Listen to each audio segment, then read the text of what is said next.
My name is Brewer. I lead the Wunderkind ads team. And so we're here today to talk about not just Adelaide, Diane's from Adelaide, but attention measurement in general, the problem it addresses in market, what it is, and how it can help bridge the gap between performance and brand marketing. So first, before I dive into it, I want to give the panelists a little bit of time to tell us about themselves, their role, and their experience with attention measurement. Yeah, I'm Celina. I'm the Programmatic Associate Director at MediaCom, which is an agency under Group M. I've been there for 6 years, and for the past 5 years, I've been working on a large tech client, and I now oversee the US programmatic activity. Our target audience is consumers all the way up to large corporate enterprises. We've worked with Adelaide since 2020, started off on very small display campaigns, and more recently, we've expanded Adelaide onto all of our branding campaigns. So me. I'm Chaz Wilson. I work at Mediahub Worldwide. We service the NBA client. I've been at Mediahub about 2.5 years, and we've been working with Adelaide since I started. Great, I'm Diane deCordova, founder and chief operating officer at Adelaide. We weren't supposed to give total bios, but I just always like to say that I am a reformed investment banker. I sort of discovered digital media in the 90s as it was evolving, so I feel like a digital native, even though I'm beyond that age. And really, after several stints at companies like Excite and Yahoo and Google, really found my passion with startups and cutting edge things that my father never quite understood what I did. So I could kind of say I was doing digital music in the 90s, and custom beauty and whatever centennial era digital media, and then really found my path at Google and setting up the Google Brand Lab, and left that really to work on introducing this notion of and a mutual understanding of value of media so that brands and publishers can really come together. And so we've done that through Adelaide now with the measurement of attention. Nice. And then for some context as to why I'm up here. So in the 7 years I've worked on Wunderkind ads, we've become somewhat of the go-to upper funnel branding solution in the programmatic space for brands like Samsung, Verizon, Apple, HBO, Mercedes. And what we've noticed with them, but more importantly with a lot of the medium and smaller sized brands that we work with, that a lot of the work that goes into branding initiatives is really just justifying the investment up front. That's something we've talked about in multiple panels so far today. So justifying the investment up front and then proving the impact more importantly. So what are the metrics you actually look at? Not everything is gonna go wildly viral. You can't throw the funeral for the tree, which I love, but that's not gonna be every single brand initiative that you run is gonna go wildly viral. And so then what are the metrics you have? Because on the other side of the spectrum, it's really just the last click GA, maybe a little bit further, clicks, potentially site traffic. So the goal with attention measurement, attention metrics, and Adelaide specifically as a partner is to say, how do we measure the impact of branding? We don't want to skip that step. Our goal as marketers is to get people's attention, to ultimately drive that purchase, but that doesn't happen right away. So how do we make sure we're measuring that and providing some concrete value back for the dollars we're spending on branding? So I'm going to stop talking now and jump into it. So the first question, very broad. So what are the biggest issues with brand measurement in digital today? What metrics have historically been relied upon? So prior to attention, what did you really look at? So what are the biggest problems, and where were those metrics coming up short before attention? Well, as we all know, there's been a tremendous fragmentation of media and a number of metrics out there that correspond to different platforms. So for brand marketers, generally, there are a lot of issues to sort of deal with, but in the digital media space specifically, viewability has emerged as a metric.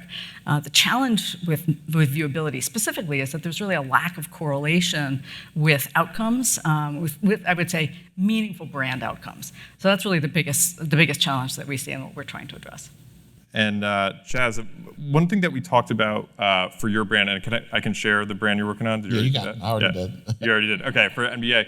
So for you all, like, what has been the biggest issue with brand marketing initiatives? I know you spoke a little bit about real-time indicators. Yeah.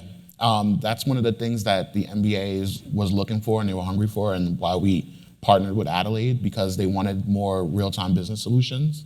A lot of the third-party measurement that we work with to analyze tune-in and incremental tune-in, we don't get it back until after the campaign, so it's like hard to make real-time decisions with that. But working with Adelaide and getting the AU scores on a week-by-week or day-by-day basis, it allows us to work closer with the partners and understand, and let them understand, that this is what we're looking for to get the higher AU score. And the higher the AU score, we've made a correlation, and I know we're gonna talk about it in a little bit, but we've made a correlation with more incremental tune-in for the NBA's like nationally televised games. So, being able to get that AU data and taking it to the partners and being like, all right, this is where we need to be because this is where we're seeing the highest AU score, and tailoring our inventory to that to deliver a great campaign for the NBA. Cool. And Celina, anything to share? Yeah, I think it's important to think about long-term goals. Post-COVID was really hard for tech. Everyone already bought home office stuff. Companies already sent out monitors to everyone. And the life cycle of those products is not 2 years, it's 5+. So to have your client think about, okay, this campaign isn't driving revenue, let's shut it off. Instead of that, let's look at attention. It might not be revenue, which is your short-term goal, but it'll lead to it later. Right. Cool. And that leads us into the next very broad question, so go as deep as you want to. So your thoughts on just the balance of brand building versus performance. Do they have to be considered siloed initiatives? You kind of just started touching on this now, but do they have to be considered siloed initiatives, or can they be considered part and parcel the same thing? Yeah, I mean, they should be considered the same thing. My clients are siloed, so it's really hard to get them to talk to each other about like, okay, yes, this brand campaign has a higher budget, but should we continue running it? Should we shift some of that money to a revenue-driving campaign? It's hard to get them to balance that out. Right. And I mean, on that front, Chaz, like the priorities for you all, how did you, I think probably the biggest thing when it comes to branding initiatives, the limitation can often be just budget. And I feel like we heard about that in prior panels. So how do you all justify it? So on the NBA business, there's two different sides. So we have the NBA, and then we also have the affiliate leagues, which are the WNBA, G League, NBA 2K League, and NBA Pick'em, which is their daily fantasy game. And the priorities shift across all those different brands that I mentioned before, Jesse. And like with the NBA, they struggle sometimes with, should we do brand messaging because everybody knows the NBA, everybody loves Adam Silver, so it's like, are we wasting our money here? They look at the landscape, and a lot of the other sports leagues, professional sports leagues, aren't doing as much brand advertising, it's more tune-in focused. But when you look at something like the WNBA or NBA 2K League or G League, the awareness isn't as high. Like if I ask people in the room to name me 2 G League teams or 2 WNBA teams, like it might be a little bit difficult for some of you guys. I'm not gonna put anybody on the spot. Maine Red Claws. Yeah. So. Yeah, that's one G League team, I think. Okay. And then I'll say the Westchester Knicks, and we'll just bounce it out there. Yeah. So the awareness is more of a priority for those leagues. So when it comes to marrying the two of them together, the brand and the tune-in, with everything that we've measured with Adelaide and other third-party measurement sources, we find that it's best when you're running them both together because they're stronger together. So what we implore the client to do is allocate a certain portion of your budget for brand messages and allocate a certain portion of your budget for tune-in messages and run them at the same time. The tune-in messages are usually a little bit closer to the day of the matchup of the game, but the brand we want to run always on because we want to continue to give that brand message to everybody to love the NBA. Cool. And we talk about, I mean, obviously, the goal of a marketer to get to that purchase is to get someone's attention. Now we're talking about more practical applications. So how does someone start actually measuring attention today? Like how can an advertiser start measuring attention in digital advertising besides just going and talking to Diane after this panel? And yeah, how are you currently doing it? Well, there are a lot of ways to measure attention, and there are a lot of descriptions of what attention actually is. And some approaches are more oriented towards biometrics and gaze duration, attention seconds, and things like that. The challenge with attention is that there are several influences of attention. So it's not just the brand. It's not just the brand itself. It's the creative. It's the audience. It's the media platform, and so forth. So there's been to have a more scalable approach to the measurement, to sort of move beyond viewability, we see an interest and an increasing focus on duration seconds, or attention seconds, or duration-based metrics generally. We call them DBAMs, duration-based attention metrics.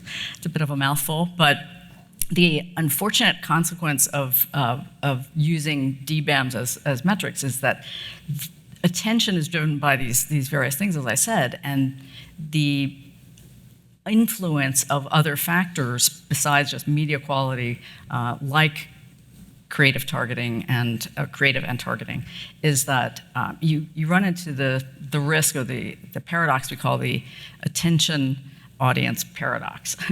So that really research shows that if you're optimizing your media towards what will get the most duration or attention, you'll find that the results are people who are already familiar with your brand because we pay more attention to what we know. Research also shows that you get drunk people and you get old people. Some of you last night, maybe. You just older people and drunk people tend to scroll slower, so attention is drawn out there. So what you want to try to do is separate out and isolate the media placement itself, and that's really what we do. So at Adelaide, our metric is called the AU. It stands for Attention Unit, but essentially it isolates the media quality and scores that on a scale of 0 to 100 based on the likelihood of attention, and most importantly, the probability of an outcome. So at the end of the day, we want a model that's sort of weighting the outcomes in terms of what brands really want, whether that's upper funnel or lower funnel metrics. And so that's what we do.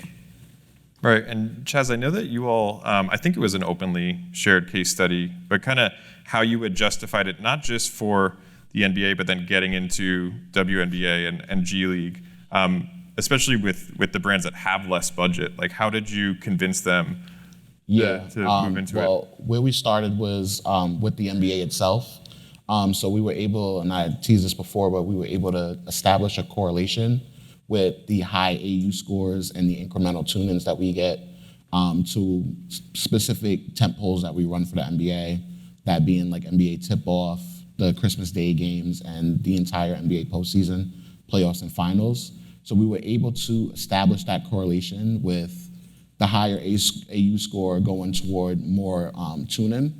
So we were able to use that data that we got on actual NBA campaigns, and we're able to show it to the WNBA clients, and we're working on the G League clients right now as we speak, and just show them like, all right, well, if we measure everything with attention and we do the AU scores the way we did it for NBA, now we're not gonna say that the WNBA is gonna give us the same result that the NBA gives us, because like I said before, like the attention level is different, but for the WNBA, women's sports viewership as a whole is up, and that's what we're actually pedaling forward with the WNBA.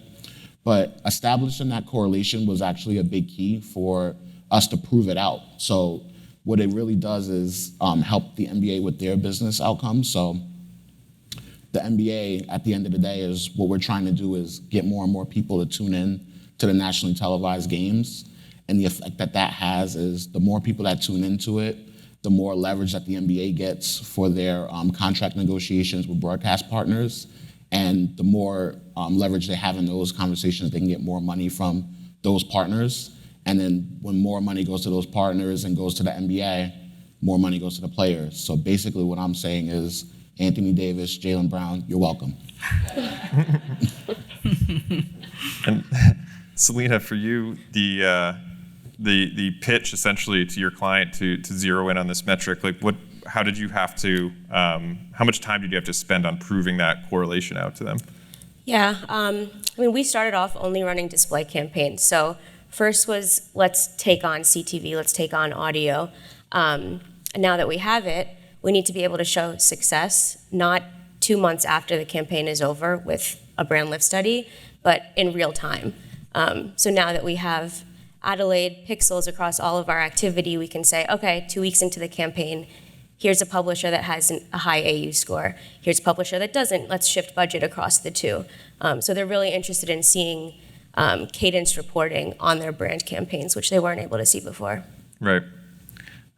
Okay, and so a little bit of a pivot. So obviously, I'm doing a bit of Diane's job for her and selling Adelaide so hard, but it is a great partner. It's a partner of ours. It does help us justify the brand spend that we ask for from a number of our partners. But is there value in standardization across the board, and how much work needs to be done to get there? Because there's all different methodologies for each partner. We'd like to think Adelaide's the best, but yeah, is there value there? Well, this is a subject of great debate in various conferences that I've attended recently, and lots of points of view on whether there should be standardization. I think the question is, like, what does standardization mean? What is it that we're actually assessing? Are we looking at attention or inattention? Because inattention is also something that's somewhat quantifiable.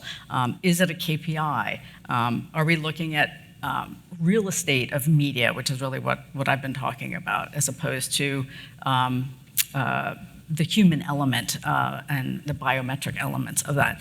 So there are lots of different approaches. I think our point of view is that the market should really just decide, test, work with different organizations. There are 3 or 4 leading ones now, and some of the big players like DoubleVerify are actually getting into it as well. So the question is really what works for you, and of course we're very pleased to be working with Wunderkind because it's working for them. And then how do you balance?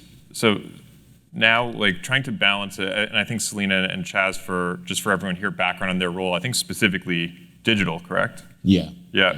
And so how do you speak to other traditional buying teams and, like, talk about the holistic media buying when you all are using attention and potentially trying to talk to them about the value? And then I guess continuing on that conversation, Diane, afterwards, maybe talking about, like, is there movement for attention into other channels? So yeah, I guess first, Chaz, talking about how you talk to the rest of your team outside of just digital. Yeah, the NBA does a lot of linear TV buying as well, even though, we're talking about digital right now. At the end of the day, they're trying to get people to watch these games, which are on linear TV, because they don't currently have a streaming deal. I think it's being worked on right now, but at the end of the day, we're trying to get people to watch the game at 8 on TNT, watch the game at 8 on ESPN, or even like a afternoon game on ABC. Like, we're pushing them toward that, so we're actually doing linear TV as well. And we all know, and I feel like marketers here in the room have done TV for years and years. The NBA is very selective on what they do for linear TV, so it's got to be very top tier, very prime. And I was talking with a couple of individuals yesterday about having spots in Yellowstone, one of the best, networks. One of the best programs on cable networks right now. So when we speak to those teams, we understand that they have their own method to their madness, and we're using, the same method to our madness for AU, and marrying them together to give the positive outcomes to the NBA. And Celina, how about for yourself? When you speak to the rest of your buying team, I imagine you speak to them relatively frequently. How do you talk about attention, and has there been consideration for expanding it to other channels at all? Yeah, our first goal is to get it expanded onto every business unit. So consumer right now is fully integrated with Adelaide. B2B is a little bit slower. So first, we need to expand it across all of digital. And then when you showcase success, then you can say, okay, roll this out onto radio, roll this out onto print. Because again, it's a real-time metric, which they don't have right now. Right. And Diane, what are the conversations overall, just in terms for Adelaide right now, what channels are able to be measured, and what is the focus for development?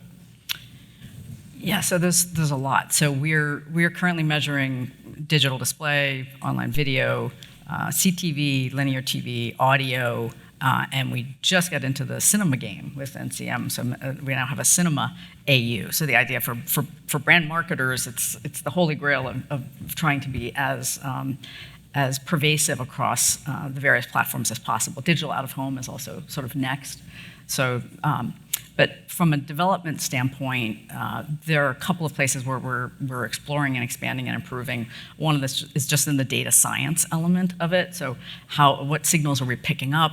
How much outcome data can we import into our model to constantly reweight the elements in the model that result in the scoring. So there's the data science component, and then there's actually making it actionable. And so one of the things we've done is worked in conjunction with, I think it was Xaxis and Audi and in essence MediaCom, where people have moved from sort of optimization done manually, looking at where good scores are and where they buy media, to now developing custom algorithms. And so we developed a custom algorithm for Audi, which resulted in, it was like a 60% increase in conversions, and if I'm remembering the numbers correctly, like 53% improvement in the cost per conversion. So those are big numbers.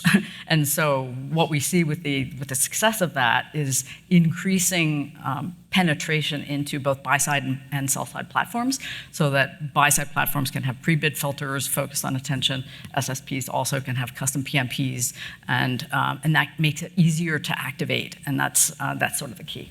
Cool. And Celina, this is somewhat relevant to what we spoke about a little bit earlier, but the power curve analysis that Adelaide helped you all for your client. Can you talk a little bit about that and what that proved or showed to them? Yeah, so we started off just measuring brand campaigns. And what we found was that even though it was a brand campaign, it also resulted in an increase in ROAS. And so Adelaide and our analytics team worked together on figuring out if we implemented a custom algorithm on lower funnel campaigns that drive revenue, does attention directly result in higher revenue, which it did. And so after we expand Adelaide onto all of our brand campaigns across business units, the second step is putting it onto revenue-driving campaigns, using those PMPs that have attention floors would be really helpful in increasing revenue. Do you see attention measurement and even just more concrete metrics in the brand space overall as going hand in hand with just more trust with your client? So I think you essentially kind of answered that question there, but not just trust with your client, but trust in the industry, where brands really do look to brand marketing as something that can be very effective for them. So do you think Adelaide helps push that trust forward? Celina, if you want to start with that. Yeah, I think there was a lack of trust in programmatic in general before. Yep. And so this helps to show, like I said before, you're not just setting up a campaign and letting it run. You're able to use attention as a success metric that they can see every day if they wanted to. So it's definitely helping increase trust. Nice. Yeah, and I can just jump in really quick for MBA, based on the correlation that I've been mentioning the whole time. Allowed the MBA to use AU metrics as their main KPI, because we know that if the the higher AU score we get, the more tune-ins we can potentially get as well. And that correlation was done by the analytics team at Mediahub.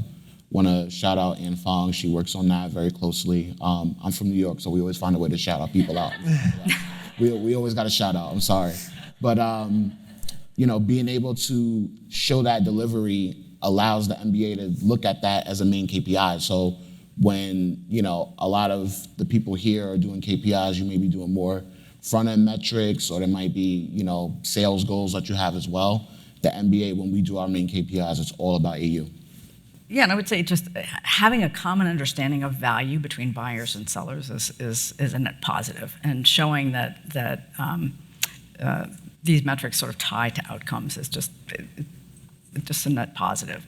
So I think the challenge with opaque media quality is it leads people to make investment decisions based on price as opposed to value, and so really we need to have that common understanding of value, and then we'll just get a more fair marketplace and more trusted marketplace. Great. So yeah, I say this to my team all the time, that brand metrics in general, historically, before attention started to become a thing, they're very fluffy. And so we have to do as much as we can to justify that brand spend. So I do want to I want to thank everyone on this panel, not just for speaking, but just for making our job and justifying brand spend a little bit easier by leaning into attention.